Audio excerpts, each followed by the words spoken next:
श्री शिवाय नमस्तुभ्यम। हर हर महादेव। दोस्तों, पूज्य गुरुजी ने अभी अपनी कल की शिव महापुराण की कथा में रविवार के दिन किया जाने वाला एक चावल दाने का एक ऐसा विशेष उपाय बताया है जो उन्होंने आज तक अपनी किसी भी कथा में नहीं बताया है। पूज्य गुरुजी ने कहा कि जब आपके हाथ तंग चल रहे हो, जब रुपये पैसे कहीं से प्राप्त ही ना हो पा रहे हो, जीवन में चारों तरफ से सिर्फ और सिर्फ परेशानियां आ गई हो, उनसे बाहर निकलने का कोई रास्ता ना दिखाई दे रहा हो, तो 9 मार्च 2025 रविवार के दिन कर लेना एक चावल के दाने वाला यह उपाय होगी। हर मनोकामना पूरी मिलेगी, सभी दोषों से मुक्ति, इतना धन आएगा कि संभाले नहीं संभलेगा। माता लक्ष्मी जी और महादेव जी के आशीर्वाद से पूरे साल धन बरसता रहेगा। दोस्तों, जैसा कि आप सभी लोग जानते हैं कि 9 मार्च 2025 यानी रविवार को पड़ रही है फाल्गुन महीने की दशमी तिथि। और दोस्तों, यह वह तिथि है जो फाल्गुन महीने में पड़ने वाली सबसे बड़ी और फाल्गुन महीने की पहली दशमी तिथि है, क्योंकि यह रविवार के दिन पड़ रही है और हमारे हिंदू धर्म में इसका बहुत ही बड़ा और विशेष महत्व होता है। पूज्य गुरु जी ने कहा है कि अगर कभी भी मौका लग जाए और फाल्गुन महीने की दशमी तिथि रविवार को पड़ जाए तो आप लोगों को सिर्फ और सिर्फ एक चावल दाने वाला उपाय तो अवश्य ही करना चाहिए, क्योंकि इन दोनों तिथियों का संयोग बहुत ही कम आता है। इसी के साथ दोस्तों, गुरुजी ने कहा है कि जब भी फाल्गुन महीने का रविवार पड़े तो आप लोगों को सिर्फ और सिर्फ एक चावल के दाने वाला उपाय तो अवश्य करना चाहिए। यह उपाय इतना खास है कि अगर आपने सही मुहूर्त पर सही क्रिया अनुसार एक चावल के दाने वाला उपाय कर लिया, जो प्राचीन काल के समय का महाउपाय है, तो मान के चलिए दोस्तों, महादेव जी के आशीर्वाद से आपके जीवन का कितना ही बड़ा दुख हो, उससे आपको मुक्ति मिल जाएगी। आपकी कोई भी मनोकामना हो, मान लीजिए आप नौकरी की तैयारी कर रहे थे तो आपकी नौकरी लग जाएगी, आपका बंद पड़ा व्यापार चल पड़ेगा। और दोस्तों, आप जिस बीमारी से आप बहुत दिनों से परेशान थे, उस बीमारी से आपको मुक्ति मिल जाएगी। आपके जीवन में धन आना शुरू हो जाएगा, आपके जीवन में धन आने के नए नए रास्ते खुल जाएंगे और मान के चलिए दोस्तों, फिर आपको किसी भी प्रकार की परेशानी का सामना नहीं करना पड़ेगा। इसीलिए दोस्तों, 9 मार्च रविवार दशमी के दिन आप लोगों को इस वाले उपाय को जरूर कर लेना है। भले ही आपने पूरे साल भर इस उपाय को ना किया हो, पर अगर आपने इस फाल्गुन महीने में पड़ने वाली दशमी के दिन अगर इस वाले उपाय को कर लिया तो आपको इस उपाय को करने का वह फल मिलेगा जिसकी आपने कभी कल्पना भी नहीं करी होगी। इसीलिए आप लोग इस एक चावल दाने वाले उपाय को एक बार जरूर कर लेना, ताकि आप लोगों के हाथ से यह मौका न जा सके और आपको इस उपाय को करने का फल मिल सके। दोस्तों, यह उपाय पंडित जी ने अपनी अभी की ही शिव महापुराण की कथा में बताया है, जो इस उपाय को आज हम आपको बहुत अच्छे से समझाने वाले हैं। इस वीडियो को देखने के बाद इस उपाय को समझने के लिए आपको कोई और वीडियो को देखने की जरूरत नहीं पड़ेगी। तो दोस्तों, इस उपाय को आपको कैसे करना है, कब करना है, कहां पर करना है और उपाय को करते समय आपको किन किन गलतियों को नहीं करना है और आपको किन किन बातों का ध्यान रखना है, ये सारी जानकारी हम आपको इस वीडियो में देंगे। तो चलिए भक्तों, उपायों को शुरू करते हैं। अगर आप भी चाहते हैं कि महादेव जी का आशीर्वाद आप पर सदैव बना रहे तो वीडियो को लाइक करें, चैनल को सब्सक्राइब करें और कमेंट बॉक्स में हर हर महादेव जरूर लिखें। और अपने फायदे के लिए, गरीबी दूर करने के लिए इस वीडियो को पूरा देख कर जाना। यदि आज आपने वीडियो को बीच बीच में से देखा, काट काट कर देखा, तो जीवन में आपको सफलता कभी हासिल भी नहीं होगी। देखिए दोस्तों, यह 9 मार्च रविवार दशमी का दिन यह इतना खास होता है, इतना महत्वपूर्ण होता है। देखा गया है कभी कभी बड़े बड़े पूजा पाठ अनुष्ठान से जो मनोकामना पूर्ण नहीं होते, वह 9 मार्च रविवार के दिन एक छोटे से उपाय करने से ही आपकी मनोकामना पूर्ण हो जाती है। अब हम समझते हैं इस वाले उपाय को हमें करना किस समय है। इस एक चावल दाने वाले उपाय को हमें फाल्गुन महीने के दशमी के दिन करना किस समय है। तो देखिए, इस उपाय को करने का जो समय है वह सुबह का समय है और शाम का समय भी है। अब देखिए, यहां पर हम मुख्य रूप से सुबह का समय नहीं बोलेंगे, क्योंकि 9 मार्च रविवार का दिन है और इस दिन प्रदोष काल के समय का बहुत महत्व होता है। बाकी अगर सुबह के समय भी करेंगे तो भी अच्छा होगा, उसमें कोई भी दिक्कत वाली बात नहीं है। तो चलिए जानते हैं इस विशेष उपाय के बारे में। लेकिन उससे पहले एक प्रार्थना, अगर आप इस चैनल पर नए हैं तो आप इस वीडियो को लाइक करें, चैनल को सब्सक्राइब करें और कमेंट बॉक्स में आप अपनी राशि या अपना नाम जरूर डाल दें, क्योंकि हम राशि से जुड़ा भाग्य भी बताते हैं और भाग्य में चल रही परेशानियों को दूर करने के लिए वह आसान से आसान उपाय भी बताते हैं। तो चलिए अब हम अपने सबसे पहले उपाय की बात कर लेते हैं। देखो, इस उपाय को आप सुबह से लेकर शाम तक कर सकते हैं। तो चलिए बढ़ते हैं उपाय की ओर। देखिए, इसके लिए आपको क्या करना है, एक काली मिर्च लेनी है। देखो ध्यान से समझना, एक काली मिर्च लेनी है और ध्यान देना है कि काली मिर्च कहीं से भी खंडित नहीं होनी चाहिए।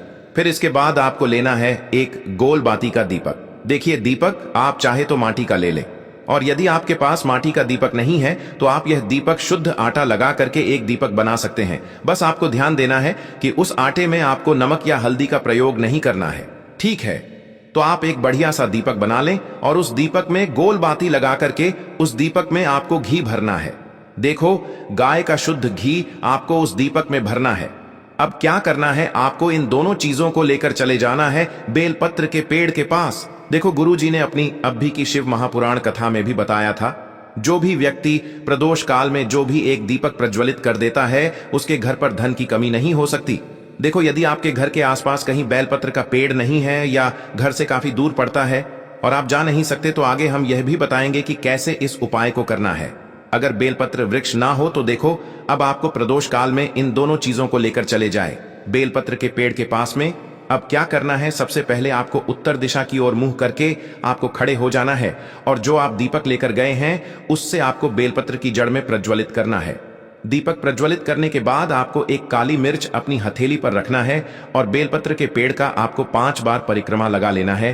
और यदि आप परिक्रमा बेलपत्र के पेड़ का नहीं लगा सकते हैं तो आपको दीपक को चारों ओर कुछ इस तरह से दीपक के ऊपर से 5 बार घुमा देना है, मतलब आरती करना है। और घुमाने के बाद आपको उसी काली मिर्च को दीपक में डाल देना है और वहीं पर बैठकर हाथ जोड़ करके आंख बंद करके आपको जो भी आपके जीवन में समस्याएं हैं, घर से लक्ष्मी जी का निवास नहीं है, घर में लक्ष्मी जी प्रवेश नहीं कर रही है, और भी जीवन में जो भी समस्याएं हैं, तो उस समय आपको विनती करनी है, ठीक है। अब इसके बाद यदि आपके घर के आसपास कहीं बेलपत्री का पेड़ नहीं है तो आपको इन सब चीजों को लेकर चले जाना है शंकर जी के मंदिर में। और शिव जी के मंदिर पहुंचकर आपको क्या करना है, आपको इसी एक दीपक को आपको शंकर जी के मंदिर की जो चौखट होती है ना, वहां पर आपको इस दीपक को जलाना है। और दीपक जलाते समय आपका मुख उत्तर दिशा की ओर होना चाहिए। दीपक जलाने के बाद आपको क्या करना है, एक काली मिर्च अपनी हथेली पर रखना है और आपके जीवन में जो भी समस्याएं हैं, चाहे वह समस्या परिवार को लेकर हो या फिर धन को लेकर हो, वह समस्या बोलनी है। और बोलने के बाद आप उसी काली मिर्च को दीपक में डाल देना है और आपकी कामना पूर्ण हो जाए, घर में लक्ष्मी जी का निवास हो, ऐसी कामना आपको कर लेनी है। देखिए शंकर जी की मंदिर की जो चौखट होती है ना, उसमें 33 कोटि देवी देवता निवास करते हैं। यदि आप वहां पर दीपक जलाते हैं तो इससे भगवान शिव तो प्रसन्न होते ही हैं, साथ ही आपको 33 कोटि देवी देवताओं का आशीर्वाद प्राप्त होता है।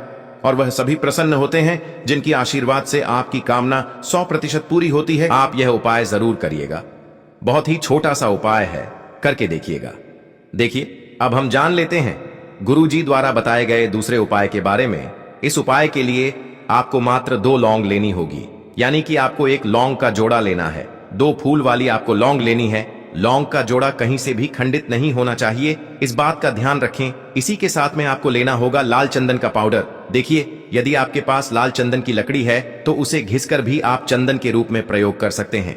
यदि पाउडर है तो उसका भी आप अपने उपाय के लिए प्रयोग कर सकते हैं। देखिए चंदन जो है वह तेज का प्रतीक माना गया है और साथ ही साथ जीवन के अंधकार को दूर करने का प्रतीक माना गया है। अब इसी के साथ में आपको मात्र एक तांबे के पात्र के अंदर शुद्ध जल लेना होगा अपने घर से। अब दोस्तों ये तीनों सामग्री लेकर के सीधे आपको पहुंच जाना होगा भगवान शिव के मंदिर में। देखिए इसी के साथ में आपको एक गोल बाती का दीपक भी लेना होगा। दीपक आप मिट्टी का भी ले सकते हैं, शुद्ध घाटा मढ़कर उसका भी तैयार कर सकते हैं। और दीपक में आपको शुद्ध घी का प्रयोग करना है। लेकिन जैसे ही आप इन सभी सामग्रियों को मंदिर में लेकर के पहुंचेंगे, मंदिर में जैसे ही आप चौखट के वहां पर पहुंचेंगे तो मंदिर की चौखट के सीधी तरफ आप जो अपने साथ एक गोल बाती का दीपक लेकर के आए हैं उसे आपको सबसे पहले तो प्रज्वलित कर देना है। यानी कि जैसे ही आप मंदिर की चौखट के वहां पर प्रवेश करते हैं तो उसके सीधी तरफ आपको यह गोल बाती का दीपक प्रज्वलित कर देना है। अब देखिए जैसे ही आप यह दीपक प्रज्वलित करेंगे तो आपकी जो भी मनोकामना है उससे आपको बोल देना है। आप इस दीपक को इस प्रकार से प्रज्वलित करने के बाद इन सभी सामग्रियों को आपको शिवलिंग के पास में लेकर पहुंच जाना है। अब देखिए दोस्तों, आपके पास जो एक तांबे के पात्र के अंदर शुद्ध जल है उसमें से आपको केवल आधा लोटा जल ही भगवान शिव के शिवलिंग पर अर्पित करना है। आधा लोटा जल आपको उसी पत्र के अंदर बचा लेना है। अब दोस्तों आपके पास जो 2 लौंग है यानी कि एक लौंग का जोड़ा है उससे आपको अपना नाम और अपने गोत्र को बोलते हुए आपकी जो भी समस्या चल रही है, आपके जीवन में जो भी परेशानी उत्पन्न हो रही है, उन्हें आपको बोल देना है।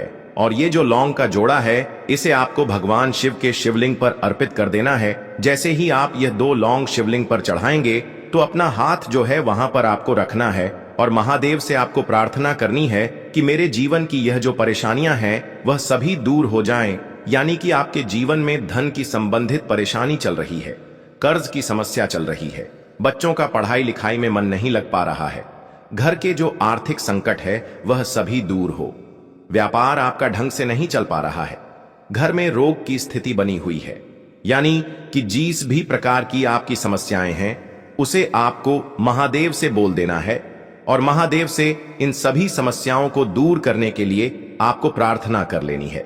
अब देखिए दोस्तों, आपने जो 2 लौंग शिवलिंग पर समर्पित की थी उसे आपको वहां से उठा लेना है और इन दोनों लौंग को आपको शिवलिंग से उठा करके सीधे उससे जल के पात्र के अंदर डाल देना है। यानी कि आपने आधा लोटा जल और बचाया हुआ था, उसी के अंदर आपको यह 2 लौंग डाल देनी है और साथ में आप जो लाल चंदन लेकर के आए थे उस लाल चंदन को भी आपको उसी पात्र के अंदर डाल देना है। यानी कि आधा लोटा जल और बचा हुआ है तो उसी आधे लोटे जल के अंदर आपको यह लाल चंदन भी डाल देना है। अब देखिए, इस आधे लोटे जल में है जिसमें आपने 2 लौंग डाली है, लाल चंदन डाला है, उसे सीधे लेकर के आपको पहुंचना है बेलपत्र के वृक्ष के वहां पर। देखिए, बेलपत्र का वृक्ष यदि आपके घर पर है तो वहां पर आपको आ जाना है, आपके घर के आसपास कहीं भी है तो वहां पर आपको पहुंच जाना है और उसके बाद आपका जो मुख है वह उत्तर दिशा की ओर होना चाहिए और उसके बाद आपको अपना नाम और अपने गोत्र को बोलना है और पुनः अपने जो भी परेशानियां शिवलिंग के पास में बोली थी उन्हें आपको वापस से बेलपत्र के वहां पर भी बोल देनी है। और यह जो आधा लौटा जल और है, इससे आपको पूरा बेलपत्र के वृक्ष की जड़ में श्री शिवाय नमस्तुभ्य इस मंत्र का जाप करते हुए समर्पित कर देना है। तो बस इतना सा उपाय आपको करना है, जो भी आपकी परेशानी है, समस्या है, उससे महादेव निश्चित ही दूर करेंगे। अब दोस्तों, हम जान लेते हैं तीसरे चमत्कारी और विशेष उपाय के बारे में। देखिए, यह उपाय बहुत ही चमत्कारी है क्योंकि इस उपाय से आपके जीवन में तेज की वृद्धि होगी, यानी कि जीवन से जितना भी अंधकार है वह सभी दूर होगा। तो इस उपाय के लिए आपको मात्र एक गुड़ का टुकड़ा लेना है। गुड़ का टुकड़ा आपके जीवन में तेज की वृद्धि करता है और साथ ही साथ आपके जीवन से जो अंधकार है उसे दूर करता है। इसी के साथ में आपको एक चावल दाना यानी कि अक्षत का दाना लेना है। यह चावल का दाना आपके जीवन में सुख शांति को लेकर के आता है, आपके जीवन में धन की जितनी भी परेशानियां हैं उन्हें समाप्त करता है। इसी के साथ में आपको मात्र एक हरा मूंग लेना है। हरा मूंग जो है वह बुध ग्रह को प्रसन्न करता है। देखिए, हरे मूंग का उपाय करने से बुध ग्रह मजबूत होता है और बुध ग्रह के मजबूत होने से बुद्धि, ज्ञान और विवेक की प्राप्ति होती है। तो ये तीनों ही सामग्री आपको एक एक लेनी है, यानी कि एक गुड़ का टुकड़ा, एक चावल का दाना, एक हरा मूंग आपको लेना है। देखिए, हरा मूंग का दाना और चावल का जो दाना है वह आपको सबूत लेना है, खंडित नहीं होना चाहिए। और इसी के साथ में आपको मात्र एक तांबे के पात्र के अंदर अपने घर से शुद्ध जल ले लेना है। देखिए, अब इन सभी सामग्रियों को लेकर के सीधे आपको पहुंच जाना है भगवान शिव के मंदिर में।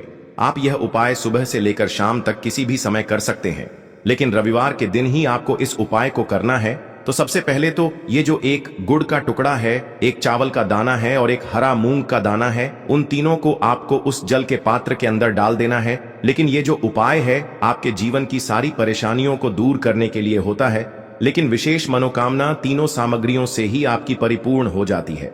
देखिए, यदि आपके जीवन तेज होगा तो सभी आपसे वार्तालाप करेंगे, सभी आपसे बात करेंगे और आपका जो मान सम्मान है वह बढ़ता है। और चावल का जो दाना है वह धन में वृद्धि करता है, मन की शांति के लिए होता है। और हरा मूंग जो है वह बुद्धि, ज्ञान और विवेक की प्राप्ति के लिए होता है। अब देखिए, यह जो एक पात्र है, इससे आपको भगवान शिव के शिवलिंग पर धीरे धीरे अर्पित कर देना है। श्री शिवाय नमस्तुभ्यम इस मंत्र का जाप करते हुए और तुम रुकेश्वर महादेव का मन में स्मरण करते हुए। लेकिन तुम रुकेश्वर महादेव का स्मरण करने से यह जो उपाय है और अधिक प्रभावशाली हो जाता है। तो तुम रुकेश्वर महादेव का स्मरण करते हुए यह उपाय करने से आपके जीवन में जो भी अशांति है वह सभी दूर हो जाएगी। तो इस प्रकार से आपको यह सुंदर सा उपाय कर लेना है। इसके बाद बात करते हैं तीसरे उपाय की। देखो, ये उपाय बहुत ही अचूक उपाय है जो आपको करना है। देखो, इस उपाय के लिए आपको 2 दीपक लेने हैं। देखो, दोनों दीपक आपको मिट्टी के दीपक लेने हैं। उसके बाद आपको दोनों दीपक को प्रज्वलित करने के लिए आपको लंबी बाती लेनी है और ये दीपक घी और सरसों के तेल से दीपक प्रज्वलित करने हैं।